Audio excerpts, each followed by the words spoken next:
Kesempatan pagi hari ini kita akan meluangkan waktu untuk rekan kita Ibu Dina Wulandari dalam penyampaian seminar diseminasi atau penyebaran modul CGP dan budaya positif di sekolah oleh Ibu Dina Wulandari, Sarjana Ekonomi. Sebelum acara pada pagi hari ini kita mulai, kita buka dengan bacaan basmalah bersama-sama. Bismillahirrahmanirrahim. Terima kasih, semoga acara yang disampaikan oleh Ibu Dina Wulandari bisa berjalan dengan lancar.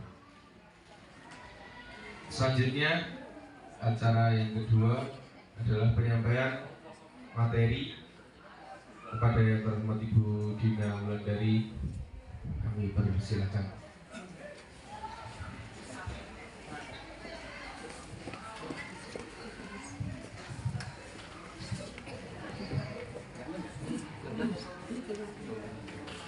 Selamat pagi, Assalamualaikum warahmatullahi wabarakatuh. Waalaikumsalam warahmatullahi wabarakatuh. Mohon maaf Bapak Ibu, saya berdiri mawon nih biar kelihatan. Nanti kalau duduk nggak ketok sama semua. Baik, yang terhormat Bapak Kepala Sekolah SMP Negeri 3 Karanganyar, yang kami hormati Bapak Sulasti SPD MPD selaku Wakil Kepala Sekolah SMP Negeri 3 Karanganyar, yang kami hormati Bapak Slamet Kusmanto selaku Wakil Kurikulum SMP Negeri 3 Karanganyar, yang kami hormati Bapak Sartono selaku Wakil Kesiswaan SMP Negeri 3 Karanganyar, dan juga yang saya banggakan dan saya sayangi teman-teman semuanya, Bapak Ibu guru yang ada di kantor ini. Sebelumnya puji syukur saya panjatkan yang mana di kesempatan hari ini kita diberi nikmat sempat, nikmat sehat, ya, bisa mengawali aktivitas pagi ini dengan semangat. Bapak Ibu, pangapunten, di sini saya berdiri bukan saya merasa yang paling pandai di sini, bukan saya merasa paling gimana di sini. Saya hanya menjalankan tugas dalam melaksanakan penyebaran tentang CGP, modul tentang guru penggerak. Apa yang saya pelajari selama ini dari modul 1 itu mulai dari 23 Oktober sampai 23 Desember.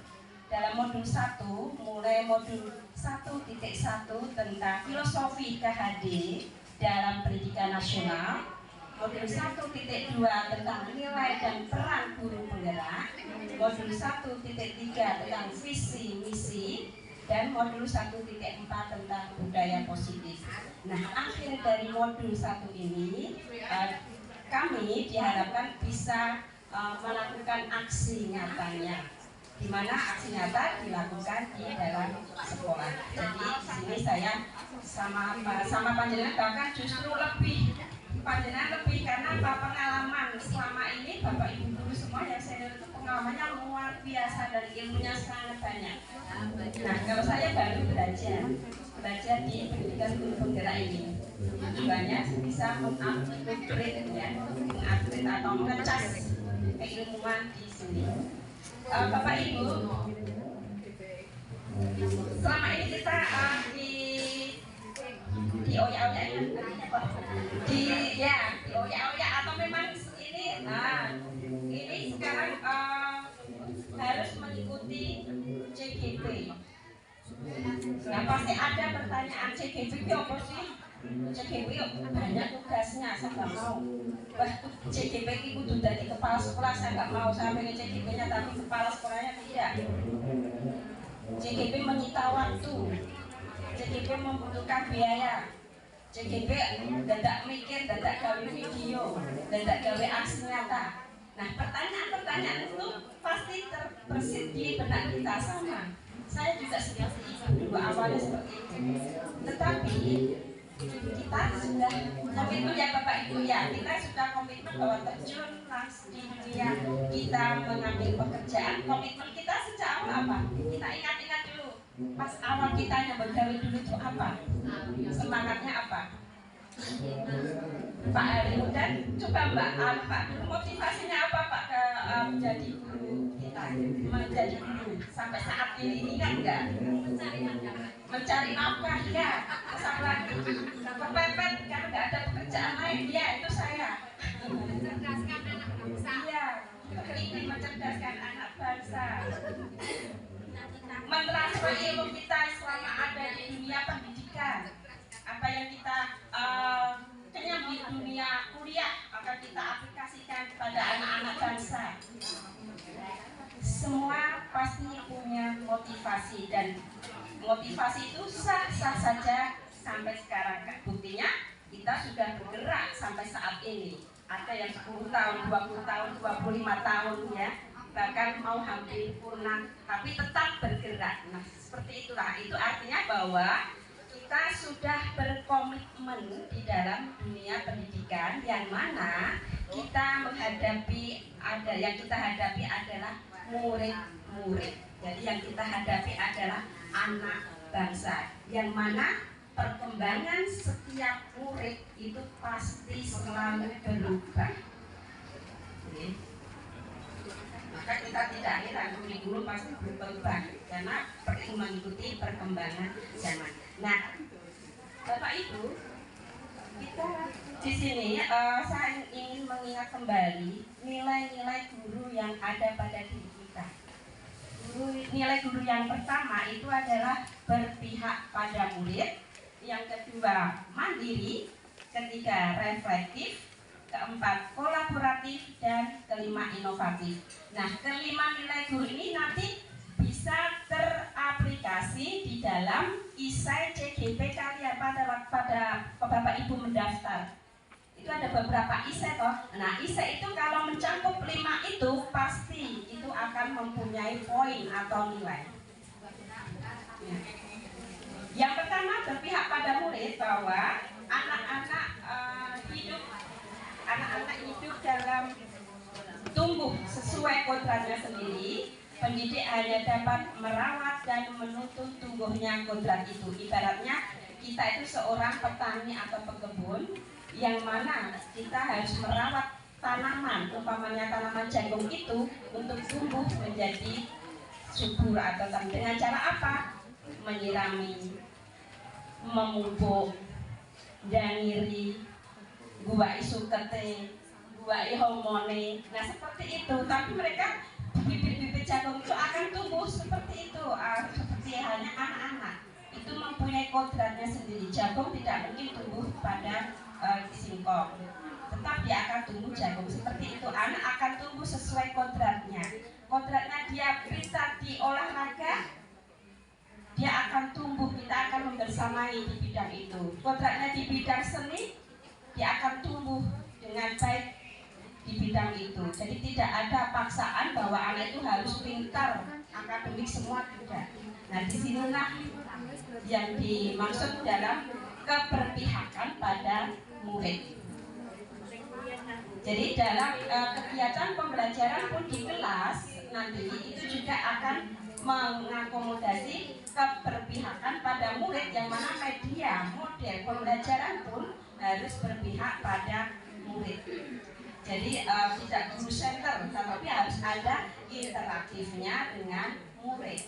Gitu. Oke, jadi yang kedua, kita guru nilainya harus mandiri, artinya menggambarkan semangat guru untuk terus belajar sepanjang hayat. Kita itu pembelajar itu ya belajar sepanjang hayat, sepanjang nafas yang ada di tubuh kita sampai kita nanti menutup mata, kita harus belajar. Belajar apa? Saat ini kita guru belajar tentang pendidikan guru. Ya. Melalui apa? Bisa melalui mengikuti pelatihan-pelatihan, bisa mengikuti diklat. Kita sekarang sangat terbuka sekali. Kalau zaman dulu diklatnya bayar, tapi sekarang sangat terbuka. Diklat sangat terbuka dengan muka dan sebagainya. Jadi eranya untuk mandiri itu sudah sangat banyak gitu ya. Yang ketiga, reflektif itu mengupayakan peningkatan untuk memperbaiki kualitas kinerja dan hasil kerjanya. Jadi saya yakin Bapak itu guru itu berpengalaman sekali dalam mengelola kelas.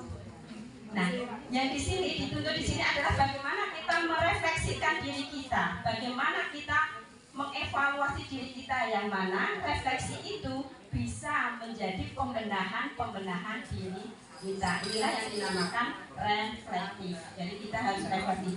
Reflektif sifat dasarnya kita harus terbuka pada perubahan. Kita tidak boleh tertutup pada suatu perubahan. Kita harus terbuka. Yang mana keterbukaan itu bisa menimbulkan reflektif kita, pembenahan diri kita. Yang keempat, kolaboratif. Kolaboratif itu sekarang sering didengungkan merupakan skill di abad 21, harus ada kolaborasi. Tetapi Bapak Ibu coba ingat-ingat, sebenarnya kolaborasi itu sudah menjadi budaya kita loh sejak zaman dulu. Budaya apa kolaborasi itu? Sejak zaman dulu penjajah, melawan penjajah kita sudah ada kolaborasinya. Apa itu kolaborasi melawan penjajah? Gotong royong. Nah, itulah kolaborasi. Sebenarnya itu adalah sifat watak bangsa Indonesia, yaitu kolaborasi. Yang mana guru ini bisa berkolaborasi dengan siapapun, sesama guru ataupun lembaga-lembaga yang lain. Itulah namanya kolaborasi. Yang kelima itu adalah inovatif. Agar inovatif ini adalah pembaharuan, bukan berarti inovasi itu merupakan ide atau barang baru, barang yang mempunyai teknologi tinggi, bukan. Tetapi inovatif itu adalah sesuatu yang bisa mulai mengadopsi hal-hal yang sederhana sehingga memunculkan hal-hal yang baru. Nah, itulah yang namanya inovatif. Banyak sekali sekarang inovatifnya. Kita sudah melewati beberapa era, sampai sekarang eranya adalah adopsi teknologi. Kita harus bisa mengadopsi, dalam arti mengadopsi, mengambil hal-hal yang baik, tetapi membuang hal-hal yang tidak baik. Memakai Canva boleh, memakai aplikasi yang lain boleh, tapi digunakan dalam hal pembelajaran. Nah, kelima nilai guru penggerak itu nanti bisa dimasukkan dalam ISAI CGP Bapak Ibu, baik Bapak CGP-nya maupun PP-nya. Jadi, nah tentunya harus diaplikasi dalam kegiatan di kelas, karena pada dasarnya 5 nilai itu kita back to basic. Apa itu back to basic? Kembali ke kelas. Jadi kemarin isai-isainya itu saya ceritakan memang tentang kejadian di kelas yang mempunyai unsur kemandirian, ada unsur berpihak pada murid, ada unsur kolaborasinya, ada unsur reflektifnya, ada unsur inovatifnya. Nah, disitulah tentunya harus kegiatan yang ada di kelas yang mencerminkan 5 itu. Nah, itu isai yang kemarin saya jawab seperti itu. Sampai detail peristiwanya apa harus ingat, tanggal, bulan, dan tema. Itu Bu, Bapak Ibu, itu hanya sekelumit tentang CGP pendaftaran kemarin. Moga-moga Bapak Ibu semuanya nanti bisa menjadi kandidat CGP angkatan 9 dan angkatan 10 maupun PP angkatan 9 dan 10. Dasarnya apa? Ingatnya apa? Ingat mencari ilmu. Ilmu itu tidak ada batasnya. Dan ilmu tidak ada yang mubadir. Apalagi kita tadi sebagai komitmen kita sebagai guru harus mengikuti perubahan zaman, perubahan kodrat zaman dan kodrat alam. Jadi kita harus mengikuti itu.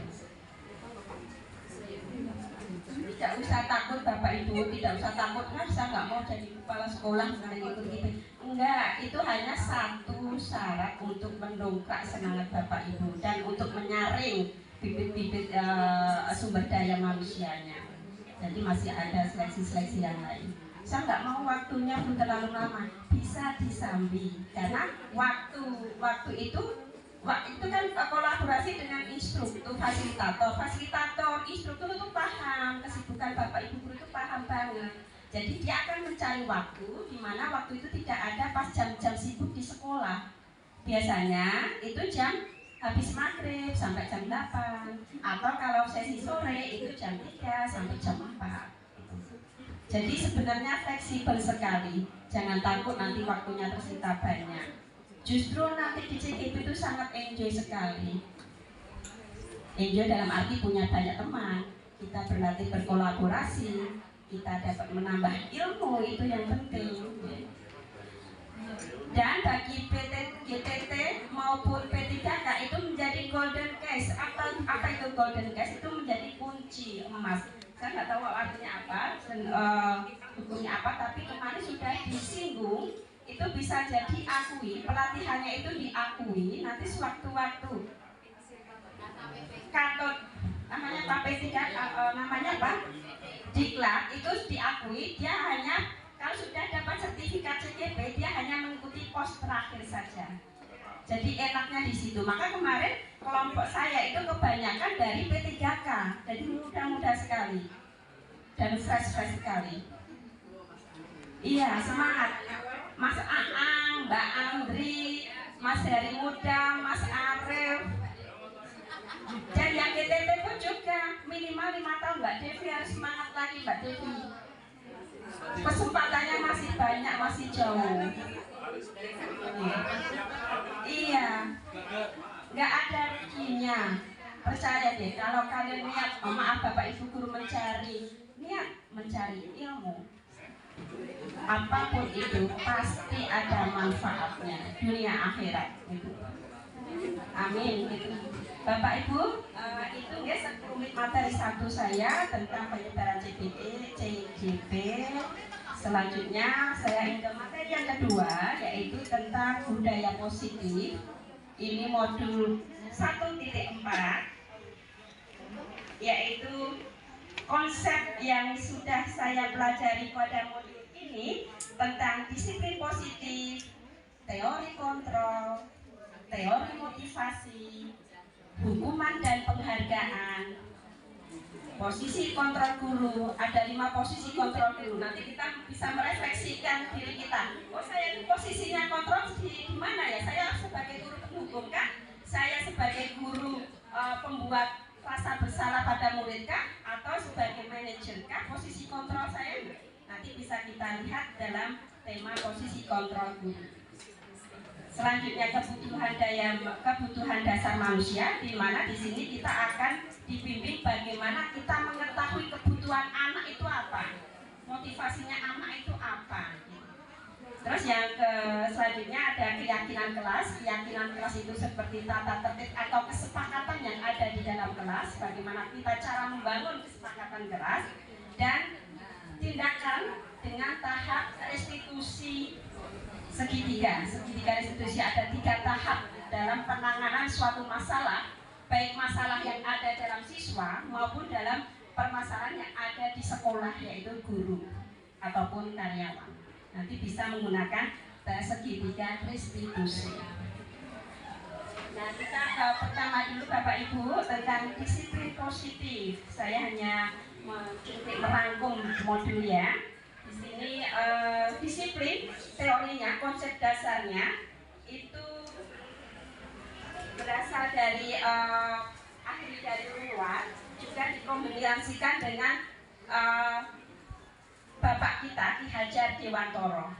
Jadi di sini dalam budaya kita, kata disiplin itu dimaknai menjadi sesuatu yang dilakukan seseorang pada orang lain untuk mendapatkan kepatuhan. Jadi kita cenderung menghubungkan kata disiplin ini dengan ketidaknyamanan. Bapak pendidikan kita Ki Hajar Dewantoro menyatakan bahwa di mana ada kemerdekaan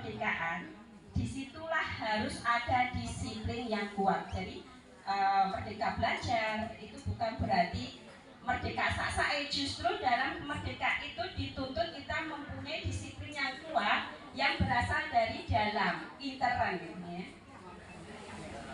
Sungguh pun disiplin itu bersifat self disiplin, yaitu kita sendiri mewajibkan kita dengan sekeras-kerasnya, tetapi itu sama saja. Sebab jikalau kita tidak cakap melakukan self disiplin, wajiblah penguasa lain mendisiplinkan diri kita. Nah, itu terbukti dengan apa? Aplikasi absen itu mendisiplinkan kita. Pertama paksaan, ya enggak? Kita merasa terpaksa. Terus terang saya juga merasa terpaksa waktu ini. Gara-gara absen jadwal rumah amburadul. Ya, ya kita akui seperti itu. Tapi sebelumnya kita coba refleksikan. Sebelumnya kita enjoy banget. Arep jujur, arep bolos we iso alasan opo wae. Soalnya tidak terikat dengan aplikasi, ya enggak? Iya, saya sendiri ngalami. Nah, tapi karena adanya aplikasi seperti itu dipaksakan dari pihak luar melalui teknologi itu, mau nggak mau kita harus mengikuti.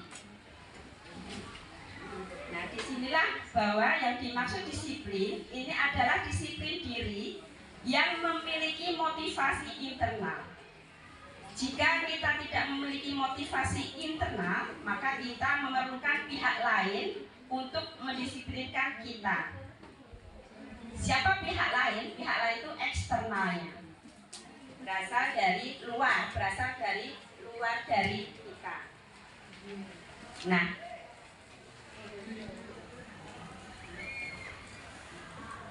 adapun definisi kata merdeka menurut Ki Hajar adalah mardika iku jarwono.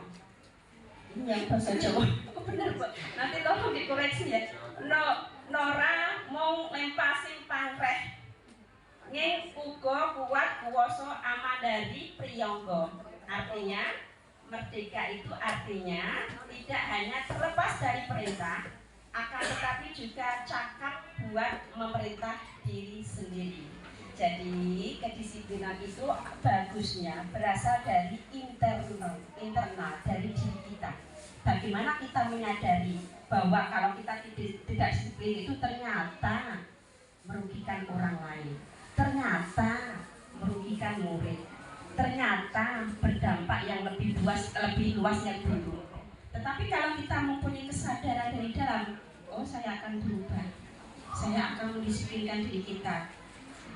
Seperti apa keyakinan kita dulu dalam agama, semua agama, bahwa jadilah manusia yang bermanfaat bagi orang lain dan orang banyak. Nah, itu filosofi dari ajaran agama kita masuk di situ, bahwa kita harus menjadi pribadi yang bermanfaat orang lain. Disitulah akan muncul motivasi internal kita.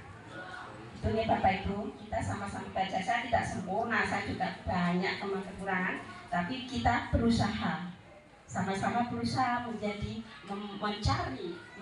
terus motivasi internal kedisiplinan dari dalam diri kita. Nah, itu untuk teori disiplin. Sekarang kita ke teori kontrol. Ini saya ambil dari Ki Hajar Dewantara atau kolaborasi dengan Diane Goosen. Nah, digabungkan, di mana kedua pakar ini merupakan pakar pendidikan yang mengartikan sebagai bentuk kontrol diri, yaitu belajar untuk kontrol diri agar dapat mencapai tujuan mulia. Tujuan mulia ini mengacu pada nilai-nilai prinsip mulia yang dianut seseorang. Nah, dalam dunia pendidikan kita sekarang ini, Merdeka Belajar, kita menganut nilai-nilai mulia apa? Apa Bapak Ibu yang sudah kita dengung-dengungkan kemarin, yang sudah disahkan atau digedok, yaitu tentang P5, Profil Pelajar Pancasila. Nah, nilai-nilai inilah yang menjadi dasar kita, menjadi kontrol diri kita. Kenapa? Karena kita kan beraneka ragam. Kita di Indonesia pluralitas Bapak Ibu. Kita tidak hanya Islam, kita tidak hanya wong Jawa, tapi kita berada di garis jamrut katulistiwa yang terpisah, lautan terdiri dari pulau-pulau, yang pulau dipisah laut pasti akan membawa budaya yang berbeda. Itulah yang namanya pluralitas. Kita berada di pluralitas. Dan bagaimana kita menyatukan nilai-nilai itu? Kita kembali kepada Bhinneka Tunggal Ika. Berbeda-beda tetapi tetap satu tujuan. Nah, itu yang kita falsafah, itu yang akan kita lestarikan terus menerus sampai cucu-cucu kita nanti, supaya Indonesia orang pecah, supaya Aceh orang merdeka dewe, supaya generasi seumur Papua orang dan jaluk merdeka dewe. Kita masih tetap NKRI. Itulah tujuan dari pendidikan kita seperti itu. Kita tetap menyatu, mesakit pejuang-pejuang kita yang nanti Indonesia jadi kacau, konflik terus dari negara diri. Nah, bagaimana kita masuk pada perubahan itu di peserta didik kita, yaitu dengan profil pelajar Pancasila. Yang pertama, kita pasti ingat terus ya Bapak Ibu, yaitu beriman, bertakwa kepada Tuhan Yang Maha Esa dan berakhlak mulia. Yang kedua, mandiri. Yang ketiga, bernalar kritis. Yang keempat, berkebinekaan global, berwawasan global. Berwawasan global itu tidak hanya di negara kita, tetapi negara tetangga sampai negara internasional. Kita harus mempunyai wawasan berkebinekaan global. Jadi memang sudah anak didik kita ke depan itu akan dituntut bisa mempunyai wawasan sama dengan anak-anak yang ada di Malaysia, anak-anak yang ada di Brunei Darussalam. Terus bergotong royong tadi dan kreatif. Nah, itulah tadi apa namanya?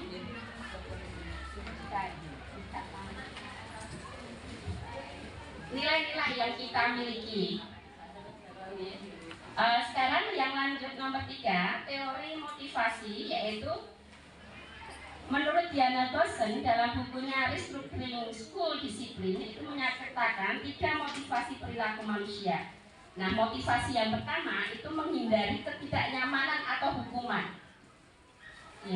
Ya enggak? Kita berangkat jam itu kenapa? Nyaman, orang diloke. Iya enggak? Ya, itu motivasi, termasuk motivasi sama seperti itu. Masuk kelas ojo nanti jam kosong ben diloke.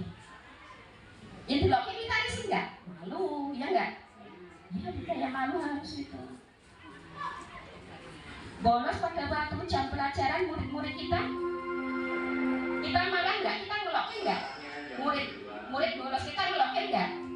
Iya, sama. Jadi itulah motivasi menghindari. Itu semuanya adalah motivasi untuk menghindari ketidaknyamanan atau hukuman. Yang kedua, mendapatkan imbalan atau penghargaan dari orang lain. Yang ketiga, untuk menjadi orang yang mereka inginkan dan menghargai diri sendiri dengan nilai-nilai yang mereka percaya. Nah, ketika motivasi ini menurut Bapak Ibu, motivasi yang paling bisa mengena itu motivasi yang mana ya? Motivasi 1 kah? Motivasi 2 kah? Atau motivasi 3? Menurut Bapak Ibu? Menurut Bapak Ibu pripun? Pak Mariono? Iya, yang ketiga, motivasi yang kita anut ini adalah motivasi yang ketiga, itu menjadi orang yang mereka inginkan dan menghargai diri kita sendiri dengan nilai-nilai yang kita percaya. Itu akan berarti apa? Timbul kesadarannya sendiri. Jadi bukan karena adanya takut hukuman, karena adanya ketidaknyamanan, karena adanya imbalan. Pertama-tama memang seperti itu, tapi nanti sudah menjadi budaya kita, maka motivasinya adalah menjadi pribadi kita mempunyai integritas diri sebagai guru. Gitu ya. Baik, sekarang nomor 4 yaitu hukuman dan penghargaan. Hukuman bersifat tidak terencana atau tiba-tiba. Anak atau murid tidak tahu apa yang terjadi atau tidak dilibatkan. Hukuman bersifat satu arah dari pihak guru yang memberikan, dan murid hanya menerima suatu hukuman tanpa melalui suatu kesepakatan atau pengarahan dari pihak guru baik sebelum atau sesudahnya. Hukuman yang diberikan bisa berupa fisik atau psikis. Murid atau anak disakiti oleh suatu perbuatan atau kata-kata. Nah, itu termasuk suatu hukuman. Menurut Alficon dari Punished by Rewards 1993 atau pada wawancara ASCD Annual Konvensi Maret 1995 mengemukakan bahwa penghargaan maupun hukuman adalah cara-cara mengontrol perilaku seseorang yang menghancurkan potensi untuk mempelajari untuk pembelajaran yang sesungguhnya. Jadi kalau ada hukuman itu sebenarnya bisa menghancurkan potensi murid. Tetapi di sini juga dijelaskan penghargaan pun juga bisa berdampak buruk pada murid. Maka dalam kurikulum Merdeka ini tidak ada sistem ranking, tidak ada. Karena meskipun nanti ada ranking 1, ranking 2, itu ternyata dampaknya akan buruk pada pihak-pihak yang lain. Maka di sini dalam kurikulum Merdeka tidak ada penghargaan ranking. Kenapa? Karena ini penghargaan ini nilainya sama dengan menghukum seseorang. Coba bayangkan kalau rankingnya 30, bagaimana perasaannya? Saya SMA rankingnya jeblok terus Bapak Ibu. Terus terang pada mata pelajaran matematika nilai saya jeblok banget 5. Saya ingat terus itu 5 merah. Nah, di situ ada perasaan apa? Merasa gagal pada siswa, takut tidak bisa berkembang. Besok saya jadi opo ya matematika aku 5. Siswa aku iso ngitung opo ya matematika aku 5. Nah, maka dalam kurikulum Merdeka ini penghargaan atau hukuman itu sama. Maka tidak diizinkan untuk menghukum ataupun memberikan penghargaan seperti itu. Karena dampaknya banyak sekali Bapak Ibu. Antara lain penghargaan tidak efektif, penghargaan merusak hubungan, penghargaan mengurangi ketepatan, penghargaan menurunkan kualitas, penghargaan mematikan kreativitas, dan penghargaan menghukum. Nah, sebenarnya ini banyak sekali deskripsi atau gambarannya, yang mana nanti semuanya itu mengarah pada kemerdekaan anak. Oke, jadi anak karena apa? Eranya era terbuka, era merdeka. Nah, sekarang yang kelima tentang posisi kontrol. Ini posisi kontrol itu merupakan dikembangkan oleh Diana Goosen dengan pendekatan restitusi yang disebut dengan 5 posisi kontrol. 5 posisi kontrol itu adalah penghukum, pembuat rasa bersalah, teman, pemantau, ataupun manajer. Nah, ini nanti ada video yang mana kita melihat 5 video ini, kita akan bisa merefleksikan diri kita. Apakah kita sebagai penghukum? Ya, pernah. Saya sebagai penghukum pernah. Dulu waktu di Karangpandan, anak bening banget, tak kondaplang Bu. Tak kondaplang suwe banget nang Joko. Siapa apa cowok? Cowok, karena sangat beling sekali. Nah, sekarang di pelayaran. Iya, fisiknya bagus. Iya, betul Bu, betul. Itu tidak hanya 1 menit, 5 menit saya hitung. Betul ya. Itu pernah saya mengalami seperti itu. Bapak Ibu pasti pernah menghukum murid, pernah kan? Iya, dalam 10 tahun, 50 tahun, 40 tahun, 20 tahun pasti, 1-2 kali pasti. Membuat rasa bersalah pernah juga saya mengalaminya. Sebagai teman, iya, karena lebih nyaman sebagai teman. Ya, sebagai pemantau, jarang.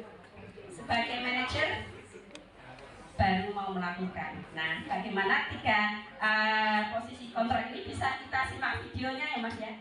Ini ada video dari LMS, terus saya kutip, saya copy di PPT tentang video 5 posisi kontrol. Itu ada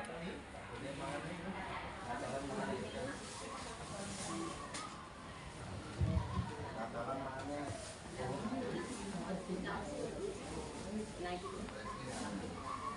ini Bapak Ibu kita saksikan, kita bisa membedakan kelima posisi itu sebagai penghubungkah, sebagai pembuat rasa bersalahkah, sebagai teman, sebagai pemantau, atau sebagai manajer. Mari kita refleksikan bersama.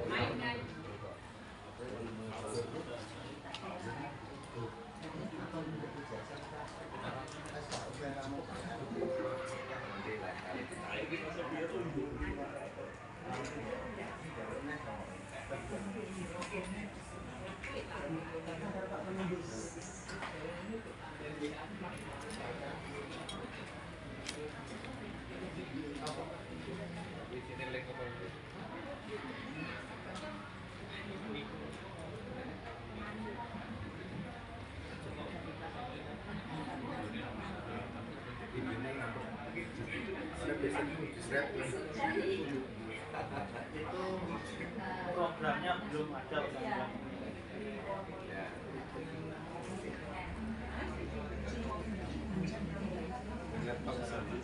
Kontrol, sekarang kebutuhan dasar manusia. Langsung saja ke segitiga restitusi, yang mana itu merupakan tahap dari penanganan suatu tindakan atau kasus kejadian yang ada di sekolah, baik di kelas maupun di sekolah. Apa itu tahap restitusi? Tahap restitusi itu ada 3 tahap, yaitu menstabilkan identitas, ya. Yang kedua, validasi tindakan. Yang ketiga, menanyakan keyakinan kelas. Jadi untuk menstabilkan tindakan ini mengubah suatu keadaan menjadi lebih kooperatif. Biasanya kan kalau kita menemui suatu masalah, nanti anak itu akan mengcas dirinya, ya. Nah, dalam keadaan seperti itu kasihan, maka harus distabilkan dulu. Menstabilkan identitasnya dengan cara apa? Bukan cara ngepok-ngepok, bukan, tetapi diberi dia kestabilan, diberi dia mengubah keadaan supaya menjadi kooperatif, ya. Kalau kita mengecas, mendikte, kamu pencuri ya, kamu mencuri kelasnya, dia akan lebih melindungi dirinya sendiri. Dia tidak akan mau mengaku, dia tidak akan mau untuk terbuka, tidak mau bekerja sama dengan guru. Tapi kalau distabilkan dulu keadaannya, akhirnya dia bisa untuk kooperatif. Nah, setelah menstabilkan keadaan adalah validasi tindakan. Validasi tindakan di sini adalah memvalidasi tindakan-tindakan apa kesalahannya. Baru yang ketiga itu menanyakan keyakinan. Menanyakan keyakinan itu mengulang kembali, mengingatkan kembali, apakah yang kamu perbuat itu sesuai dengan nilai-nilai kelas, sesuai dengan peraturan-peraturan kelas. Nah, di sini anak akan timbul kesadaran, timbul mengakui dan akan memperbaiki. Nah, inilah yang dinamakan segitiga restitusi. Nah, ini sudah dilaksanakan tentunya Bapak Ibu guru, saya yakin semua sudah bisa melaksanakan 3 tahap restitusi tersebut. Bapak Ibu guru, waktu sudah berjalan, sudah hampir 1 jam. Akhir kata, saya hanya ingin mengucapkan terima kasih sebesar-besarnya atas waktu dan tempat yang telah diberikan. Dan ada satu kata pepatah bahwa belajar adalah sebuah perjalanan. Dan dari fakta ke pengetahuan, ke pemahaman, dan akhirnya timbul kebijaksanaan. Jadi kita akan terus belajar sehingga nanti kita setelah dewasa mau pensiun itu akan muncul kebijaksanaan kita. Itu Bapak Ibu, terima kasih. Wassalamualaikum warahmatullahi wabarakatuh.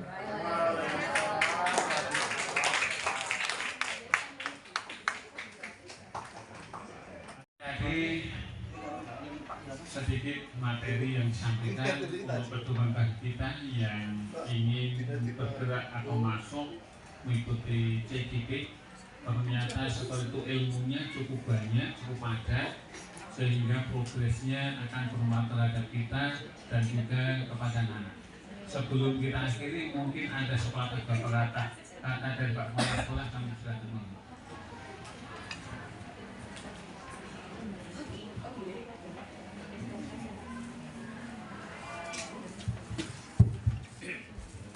Bismillahirrahmanirrahim. Assalamualaikum warahmatullahi wabarakatuh. Selamat pagi, salam sejahtera, salam sehat untuk kita semuanya. Puji syukur kita panjatkan kepada Allah Subhanahu wa taala atas limpahan rahmat daya karunia-Nya sehingga pada kesempatan pagi hari ini kita kembali dipertemukan oleh Allah dan keadaan sehat walafiat. Bapak Ibu, sedikit nambah atur. Yang pertama kita berikan apresiasi untuk Ibu Dina. Aplaus sekali lagi. Dan Bapak Ibu luar biasa nih Bu Dina. Nah, itu kan setelah mengikuti tahapan untuk menjadi guru penggerak dan sudah lolos, ternyata luar biasa ilmunya tambah banyak sekali nih, tambah cerdas, tambah pintar banget nih. Nah, mulai dan kaki-kaki semuanya bisa mengikuti juga Bu Dina untuk mendaftar. Jangan putus asa, angkatan ini ora lolos, ini ada kesempatan daftar lagi. Pak Sabdo dengan angkatan 8 lolos. Kemudian ini angkatan 9 nanti akan ada angkatan 10. Monggo Bapak Ibu yang kemarin sudah saya share itu memang ngapunten kemarin tidak ada respon ini mulai daftar ora ya kan, tanda tanya itu secara tanggal 10.